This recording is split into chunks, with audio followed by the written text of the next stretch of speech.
Finally চলে এলো সেই দিন, বাড়ি ফেরার দিন। শিকাগো থেকে আজ আমাদের বাড়ি ফেরার ফ্লাইট রয়েছে। হ্যালো এভরিওয়ান, সুস্মিতার সঙ্গে এক্সপ্লোরিং লাইফে সবাইকে জানাই অনেক অনেক স্বাগত। ইউএসএ থেকে আমাদের দেশে ফেরার জার্নির গল্পটা শুরু হয়েছিল দুদিন আগে থেকেই। মিনেসোটার মিনিয়াপলিস শহর থেকে বাস ধরে আমরা প্রথমেই চলে এসেছিলাম শিকাগোতে।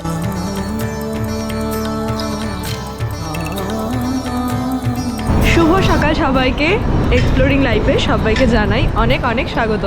আজকে আমাদের শিকাগোতে লাস্ট দিন, আর লাস্ট দিন মানে আজকে কিন্তু আমাদের শিকাগো থেকে ফ্লাইট রয়েছে 12:30টায়, কিন্তু আমরা এখন সকাল 7টার মতো বাজে বেরিয়েছি একটু কফি খেয়ে একটু এপাশে হাঁটবো, তারপরই ব্যাগপত্র নিয়ে আমরা মেট্রো ধরে চলে যাব এয়ারপোর্টে। আমরা থাকি মিনেসোটায়। মিনিয়াপলিস থেকেও কলকাতা যাবার ডাইরেক্ট ফ্লাইট না থাকলেও কানেক্টিং ফ্লাইট ছিল, তবে আমাদের মিনেসোটার সবথেকে কাছের বড় শহর হলো এই শিকাগো। তাই একদিন আগে এই শিকাগোয় এসে শিকাগো ঘুরে আজ রওনা দেব বাড়ির উদ্দেশ্যে। শিকাগোতে আমরা রয়েছি ডাউনটাউনে। আমাদের হোটেল থেকে কাছের মেট্রো স্টেশন রয়েছে, সেখান থেকে ব্লু লাইন মেট্রো ধরে আমাদের যেতে হবে ওহেয়ার এয়ারপোর্টে। স্বামী বিবেকানন্দ 1893 সালে শিকাগোয় এসেছিলেন বিশ্ব ধর্ম সম্মেলনে যোগ দেবার জন্য, এবং সেখানে তিনি যে বক্তৃতা দিয়েছিলেন তা কিন্তু আমেরিকাবাসী সহ আগত সমস্ত মানুষের মন ছুঁয়ে যায়, এবং পরবর্তীকালে এখানে তার সম্মানে একটা স্ট্রিটের নামকরণ করা হয়েছে স্বামী বিবেকানন্দ হয়ে, কিন্তু সেটার লোকেশনটা ঠিক আমাদের জানা নেই, আর হাতে যেহেতু সময় নেই সেটাও আর দেখতে যাওয়া যাচ্ছে না। আমাদের হোটেলটার ঠিক সামনে দিয়ে বয়ে গিয়েছে শিকাগো রিভার। তার পাশের এই পার্কটা ওপরে রুম থেকে কাল রাতেও অনেকক্ষণ বসে বসে দেখেছি। আজ সকালে ব্রেকফাস্ট করতে বেরিয়েই আমি কফি হাতে চলে এসেছি পার্কটা ঘুরতে।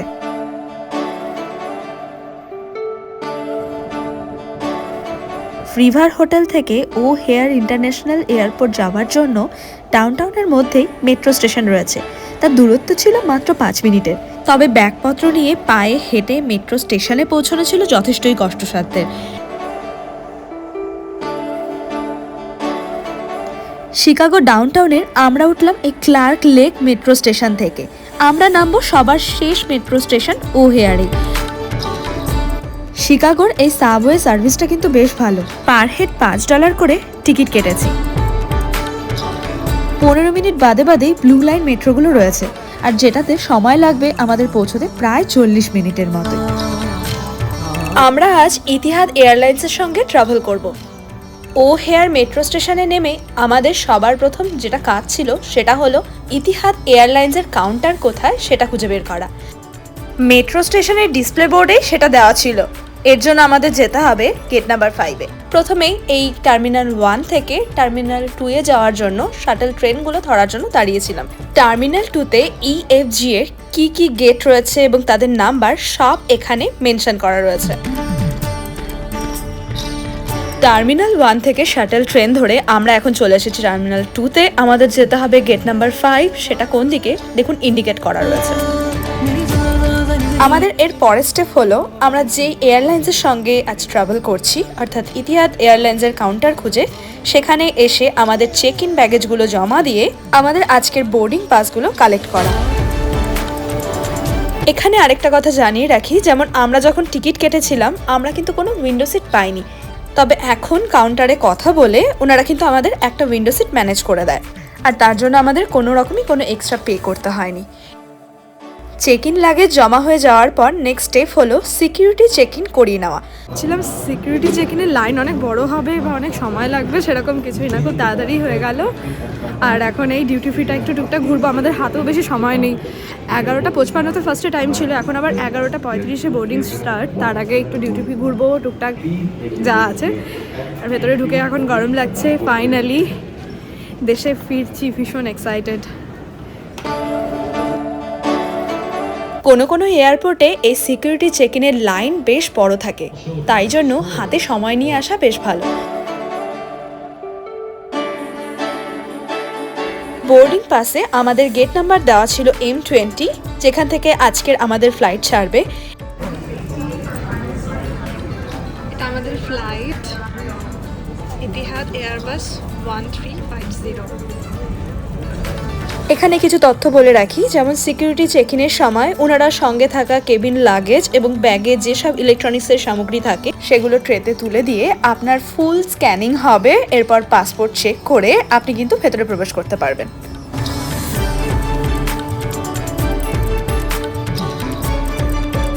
একদম কিন্তু 12:35 থেকে বোর্ডিং শুরু হয়ে গেছে। আমাদের জোন 3, প্রথমে জোন 1 জোন 2 এর বোর্ডিং হয়, এরপর সবার শেষে আমাদের জোন 3 ছিল, তার বোর্ডিং হচ্ছে। হাতে শুধু আমাদের বোর্ডিং পাস এবং আমাদের পাসপোর্ট, সেটা চেক করে এই যে আমাদের গেট M20 সেটা দিয়ে এখন আমরা ভেতরে ঢুকছি। ফাইনালি বাড়ির পথে। এক্সাইটেড? খাবো দাবো।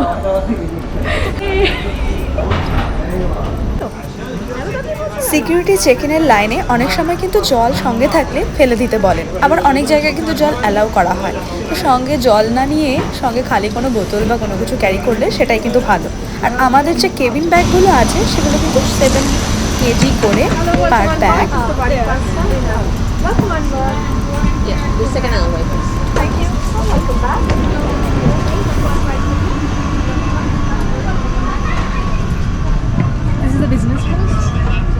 সবার প্রথমে বিজনেস ক্লাস পড়ে, আমাদের ইকোনমি ক্লাসের টিকিট আর আমাদের জোন 3 এটা কিন্তু অনেকটাই লাস্টের দিকে।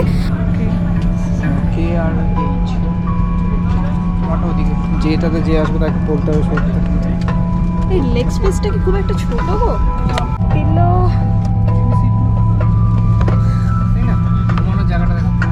হ্যাঁ, এই মাথার হেড সেটা বেশ ভালো। এটা নিশ্চয়ই অ্যাডজাস্টেবল। এটাও অ্যাডজাস্টেবল।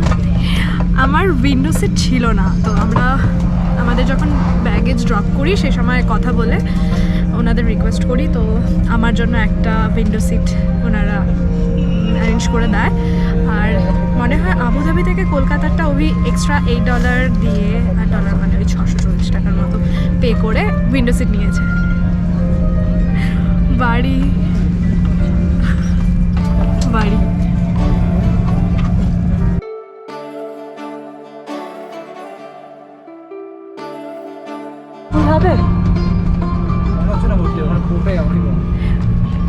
সব থেকে মজার কথা হলো আমাকে তো উইন্ডো সিট অ্যারেঞ্জ করে দিয়েছে, তো আমার সিটটা উইন্ডো আর এই মাঝের এই সিটটা ফাঁকা, অভিষেকের ওই সিটটা। আমরা জানি না এখানে কেউ আছে কি না, যদি কেউ থাকে রিকোয়েস্ট করে বলতে হবে যে যদি পাশাপাশি করা যায়, না হলে তো মাঝে কেউ বসবে।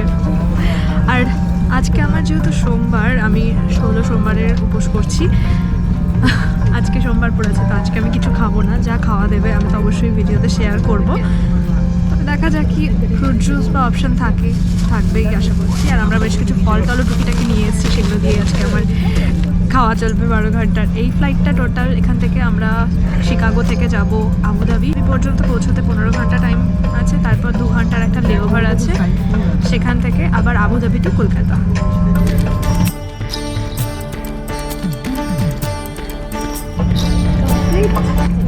না, যেটা ভাবছিলাম লেগ স্পেসটা কম, কিন্তু সেটা না, লেগ স্পেসটা যথেষ্টই ভালো। আর গুলিও রেডি। ফ্লাইটটা প্রায় পুরো ফাঁকা, মানে আমাদের মিডিলে যেটা ফাঁকা মনে হচ্ছে না, বোর্ডিং কমপ্লিট বলছে, তাহলে পুরো অনেক সিটগুলো ফাঁকা। এখন প্ল্যান করছি গিয়ে এমনি শুয়ে ঘুমিয়ে যেতে পারবো। তুমি ওটায় চলে যাবে, ওই কোনারটা। পিলো আর কম্বলটা দেওয়াই ছিল, একটু বাদে ওনারা আমাদের হেডফোন দিয়ে গেল একটা করে। আর এই পাউচের ভেতরে কি আছে দেখিয়ে দিচ্ছি, দাঁড়ান। এটা একটা স্যানিটাইজিং ওয়াইপ, আর তার সঙ্গে আছে এটা হচ্ছে স্যানিটাইজিং জেল বা স্যানিটাইজার রয়েছে, আর আছে এটা একটা আই মাস্ক, আর এগুলো ইয়ারবাডগুলো, আর এটা একটা ব্রাশ, আর একটা পেস্ট ছোট্ট। প্লেনটা ছাড়েও নি, খাওয়া দাওয়া শুরু হয়ে গেছে। প্রত্যেকটা সিটের সামনে এই যে স্ক্রিন দেওয়া রয়েছে, সেখানে এখন সেফটি সিকিউরিটি ইনস্ট্রাকশনগুলো স্ক্রিনে দেখানো হচ্ছে।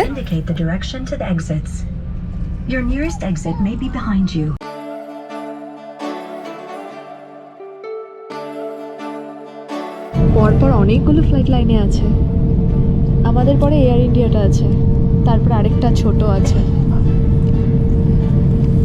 আমেরিকান ফ্লাইটগুলো অনেক র্যান্ডামলি ছাড়ছে। Chicago, bye bye Illinois, bye bye America. আবার আসবো। See you soon. আমাদের সামনের এই যে স্ক্রিন দেওয়া, তার নিচে এই পোর্টেবল চার্জারের অনেকগুলো পয়েন্ট রয়েছে। এখানের লেগ পিসটা আমার যেটা প্রথমে ছোট মনে হচ্ছিল, কিন্তু সেটা ছোট নয়, যথেষ্টই বড়। এখানে একটা ইতিহাদ এয়ারলাইন্সের ট্রাভেল ম্যাগাজিন রয়েছে, আর একটা ট্র্যাশ ব্যাগ দেওয়া, পেপার ব্যাগ। এই তো ব্যাস। আমরা এখন শিকাগো শহরের ওপর দিয়ে ফ্লাই করছি, আর এদিকে দেখুন না, অভিষেকের মনে হয় ঘুম পেয়ে গেছে। আর আমার খাওয়া দাওয়ার পর্ব কলা দিয়ে শুরু হয়ে গেল। আজকে তো পুরো আমার ফ্রুট পার্টি হবে। নিচের লেকটাকে দেখুন, পুরো জমে বরফ হয়ে রয়েছে। আর ওই যে দূরে এখন দেখা যাচ্ছে, ওটাই কিন্তু মিশিগান লেক, যার ধারে আমরা কিন্তু কাল ঘুরতে এসেছিলাম। এই যে মিশিগান লেকের লেক শোর, ওপর থেকে জলের রংটা দেখুন, কি দারুণ দেখাচ্ছে। মনে হচ্ছে লেক আর আকাশটা যেন পুরো মিলেমিশে এক হয়ে গেছে। শিকাগো থেকে 15 ঘন্টার জার্নি করে আমরা প্রথমে পৌঁছবো আবুধাবি। এই হচ্ছে আমাদের রুট। আমরা শিকাগো থেকে ফ্লাই করে প্রথমে কানাডা ক্রস করে গ্রিনল্যান্ডের ওপর দিয়ে, দেখুন গ্রিনল্যান্ডের অনেকটা ওপর দিয়ে যাচ্ছে, তারপর আইসল্যান্ডের ওপর দিয়ে গিয়ে ইউরোপে ঢুকবো। নরওয়ে, তারপরে Oslo, Stockholm.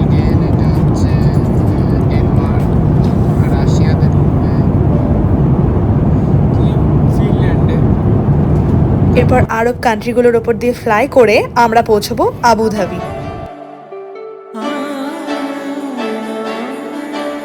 Seat belt of হতে আমি চলে আসি ফ্লাইটের ল্যাবরেটরিতে। এখানে একটা মিরর আছে, এই যে এখানে এগুলো ট্র্যাশ ব্যাগ বা ওয়েস্ট ব্যাগ দেওয়া। এখানেও দেখুন প্লাগ, চার্জিং প্লাগ আছে, কাপ দেওয়া আছে। এদিকে আরেকটা ফুল মিরর আছে, আর এইদিকে হচ্ছে বেসিন, তবে ওয়াশ বেসিনটা খুব একটা পরিষ্কার নয়। এখানে ঠান্ডা গরম দুটো জলেরই ব্যবস্থা রয়েছে। এটা সোপ ডিসপোজাল, আর এটা হচ্ছে ওয়েস্ট বিন। এদিকে স্টোরেজে এক্সট্রা করে স্যানিটারি ন্যাপকিন আর বেশ কিছু টিস্যু রাখা রয়েছে। এই তো হলো আমাদের ফ্লাইটের ল্যাবরেটরি। সুদীর্ঘ আমাদের যাত্রা পথ, ধৈর্যটাকে শক্ত করে বেঁধে নিয়ে প্রথমে চেষ্টা করছিলাম ফ্লাইটের ফ্রি ওয়াইফাই ফোনটা কানেক্ট করার। ফোনে সাকসেসফুলি কানেক্ট করতে পারিনি। শেষমেশ সামনের এই ছোট্ট স্ক্রিনেই মনোযোগ দিলাম। অভিষেক নিয়ে বসলো হ্যারি পটার, আর আমি একটা পুরনো বেশ ভালোই মুভি খুঁজে পেলাম। এই তো ব্যাস, আর কি চাই। ফ্লাইট জার্নি অভি আর আমার দুজনের কাছেই ইন্টারেস্টিং না হলেও এর খাওয়ার দাওয়ার পর্বটা আমাদের দুজনেরই কিন্তু বেশ পছন্দের। হ্যাঁ, আজ আমি কোনো কিছু খাবো না, তবে কি কি খাওয়া রয়েছে সেগুলো কেন দেখাবো না বলুন। এখানে দিয়েছে একটা বান, আর এটা একটা মিক্স স্যালাডের মতো কিছু আছে, আর এখানে একটা ছোট্ট বাটার, আর এটা হচ্ছে ডেজার্ট। এটার মধ্যে মিষ্টিরই কিছু নিশ্চয়ই থাকবে। আর অভিষেক নিয়েছিল ইন্ডিয়ান মিল, ওখানে চিকেন কারি আর রাইস ছিল। এত গরম মিল সার্ভ করেছে, ও যেমন ঠান্ডা করে ফু দিয়ে খাচ্ছে। এটা কিন্তু বেশ ভালো। টেস্ট ওয়াইজে অভিষেক বলছিল যে টেস্টও ভালো। ইতিহাদের খাবারের কোয়ান্টিটি এমিরেটসের তুলনায় কম হলেও এই যে ফ্লাইটে যে খাবারগুলো সার্ভ করা হয়, তাতে যা থাকে ব্রেড, অন্যান্য খাবার মিলিয়ে পেট কিন্তু মোটামুটি ভরেই যায়। আমি একটা কফি নিয়েছিলাম, ঘুম তো কোনো মতেই আসছিল না, কারণ বাইরে প্রচণ্ড আলো। একটু বাদে আবার খাবার সার্ভ করা হয়, একটা মিনারেল ওয়াটার, এটা একটা ভেজ স্যান্ডউইচ, আর এখানে আবার একটা ডেজার্ট, মিষ্টি কোনো কিছু থাকবে। এই তো, ঘুম তো একেবারেই চোখে নেই। সঙ্গে আনা ফল দিয়েই মাঝে মাঝে পেট ভরাচ্ছিলাম। আর বাইরের এত সুন্দর সুন্দর দৃশ্য, মাঝে মাঝে এই শাটারগুলো উঠিয়ে বাইরের দৃশ্য উপভোগ করতে থাকি।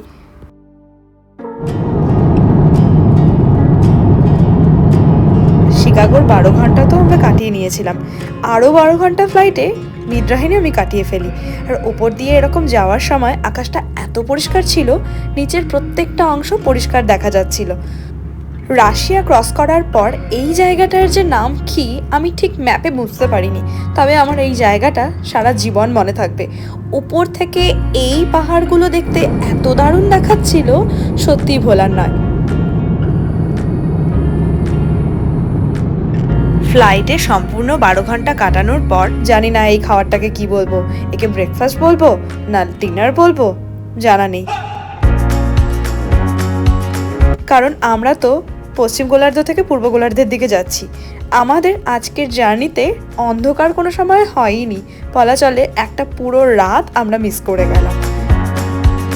এখানে দিয়েছে একটা মুস আর একটা স্যালাড, একটা বান বাটার আছে, তার সঙ্গে একটা চিকেন আর রাইসের একটা প্রিপারেশন। কাল আমার সোমবার ছিল, তার জন্য আমি তো খাইনি। তাও ওনারা অভিষেককে একটা প্লেট ননভেজ চিকেন দিয়ে তারপরে সেকেন্ড প্লেটটা বলে ননভেজ চিকেন শেষ হয়ে গেছে, ভেজ খেতে হবে। তো আমরা তখন নিয়ে নিই, যেহেতু আমি ননভেজ তো খাবো না, ভেজও খেতাম না। পরে ওটা ঠান্ডা হয়ে যায়, তখন গিয়ে পরে অ্যাটলিস্ট ফেলে দিই। আজকেও এসে বলছে ননভেজ শেষ হয়ে গেছে, শুধু ভেজ আছে। আমরা বলছি আমরা লাস্ট টাইমও শুধুমাত্র ভেজ পেয়েছি, আজকেও কেন আবার সেকেন্ড টাইম আবার। তারপর ওনারা আবার ভেতর থেকে বের করে দেয়। প্রায় 2 মাস আগে গুগল ফ্লাইটসে অন্যান্য দিনের সঙ্গে টিকিট প্রাইস কম্পেয়ার করে আমরা আজকের এই টিকিটটা কেটেছিলাম। ইতিহাদ এয়ারলাইন্সের ফ্লাইটে আজকের আমেরিকা থেকে আমাদের কলকাতায় যাওয়া এবং 1 মাস বাদে আবার কলকাতা থেকে আমেরিকায় ফিরে আসা, এই সম্পূর্ণ রাউন্ড ট্রিপের পার হেড আমাদের টিকিট পড়েছিল $894 করে। এর আগে আমাদের কাতার আর এমিরেটসের ইকোনমি ক্লাসের ফ্লাইট জার্নির কিছুটা অভিজ্ঞতা ছিল। এবার ইতিহাদ এয়ারলাইন্সের বেশ লো কস্ট ইকোনমি ক্লাসের টিকিট পেয়ে যাওয়ায় সেটাই চুজ করি। 1000 মাইল দূরে শিকাগো শহর দিয়ে যে জার্নিটা শুরু করেছিলাম, তারপর আমরা মাঝে পেরিয়ে এসেছি ছোট বড় বিভিন্ন মাপের শহর, বরফে জমা লেক, আস্ত বরফের এক আইল্যান্ড, পাহাড়, মরুভূমি, আমেরিকা মহাদেশের গণ্ডি পেরিয়ে ইউরোপ অতিক্রম করে এখন আমরা এশিয়া মহাদেশে। ফ্লাইট কিন্তু এখন অনেকটাই নিচে নেমে এসেছে, বোঝাই যাচ্ছে আমরা প্রায় পৌঁছে গেছি আবুধাবি। নিচে এখন যেগুলো চোখে পড়ছে সেগুলো সব ওই খেজুর গাছ আর কাটা কিছু ঝোপঝাড়। বাড়ির আরো এক ধাপ কাছে। শিকাগো থেকে 15 ঘন্টা ফ্লাই করে আমরা এখন এসে পৌঁছলাম আবুধাবি।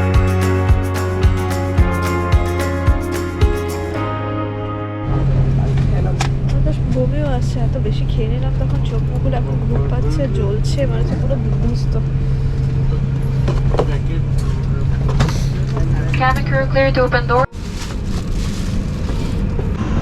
আজ যদি আমাদের আবুধাবি ঘোরার প্ল্যান থাকতো, আমরা কিন্তু এখন সোজা এক্সিট নিতাম ব্যাগগুলো কালেক্ট করে। তাই তো, ওই টার্মিনালটাও একই রকম, কিন্তু এখন হিটটা বুঝতে পারছি, ওই সময় এরকম একটা হিট গরম ছিল।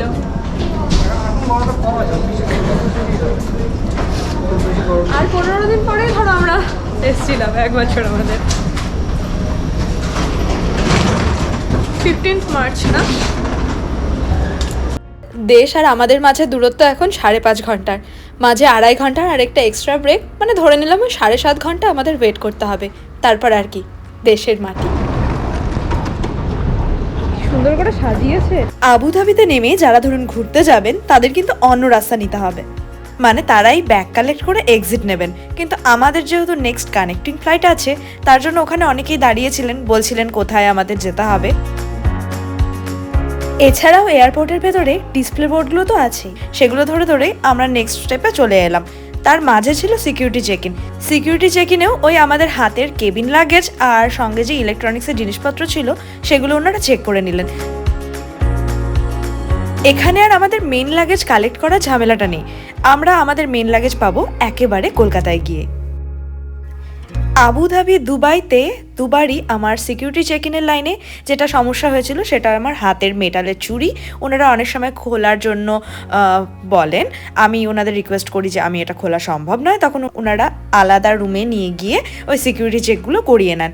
দ্যাটস ইট, আর কিছু সিকিউরিটি চেক ইনের কোনো ঝামেলা হয় না। তবে অনেক সময় আবুধাবি দুবাই যেহেতু ভীষণ ব্যস্ত এয়ারপোর্ট, সেখানে লাইন অনেকটাই বেশি পড়ে। আর লেওভার যদি কম থাকে এবং এক গেট থেকে অন্য গেটের নাম্বার যদি অনেকটা দূরে হয়, সেক্ষেত্রে একটু অসুবিধে হতে পারে। তাই জন্য বলবো যে লেওভার একটু বেশি দেখে রাখা ভালো। আর যদি আবুধাবি থেকে ফ্লাইট থাকে, তবে ওই হাতে সময় নিয়ে আসা ভালো। আবুধাবিতে নেমে আমাদের গেট নাম্বার বি এর দিকে আসতে হতো। সেখান থেকে রয়েছে আমাদের Abu Dhabi to Kolkata next Etihad এয়ারলাইন্সের ফ্লাইট। সেখানে এসে এখন আমাদের বোর্ডিং শুরু হয়ে গেছে, আমরা সেদিকেই যাচ্ছি।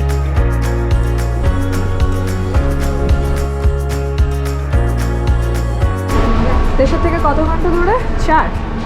আমি একটু করে এগোচ্ছি আর সময় কাউন্ট করছি। এদিকে আমার আমেরিকার টাইম, ইন্ডিয়ার টাইম আর এই আবুধাবির টাইম সব গুলিয়ে গেছে।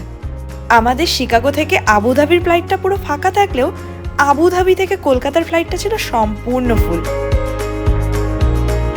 আমরা দুজনেই ভীষণ ভীষণ ক্লান্ত ছিলাম। একটু বাদেই দুজনেই ঘুমিয়ে পড়ি। মাঝে যখন ঘুম ভাঙে তখন দেখি সামনে খাওয়ার এসে হাজির। প্রথম থেকে আমাদের ইন্ডিয়ান মিল অন করা। খাওয়ারে ছিল ডাল, চিকেন কারি, একটা গাজরের হালুয়া, তার সঙ্গে একটা স্যালাড আর ওই বান। মাঝে আবার চোখটা লেগে গিয়েছিল।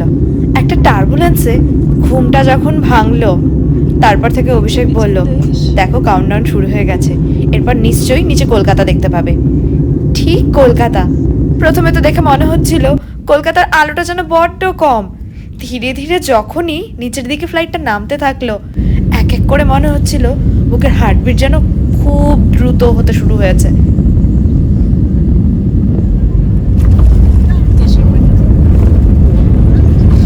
আমাদের ফ্লাইটটা যখনই কলকাতার মাটি ছুঁলো, সাথে সাথে আমার দু চোখ গড়িয়ে জল পড়তে লাগলো।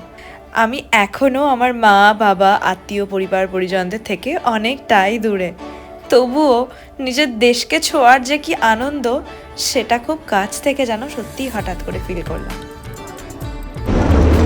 আমার তো কোনো কিছুই লাগছে না, আমার খুব ইমোশনাল একটা লাগছে।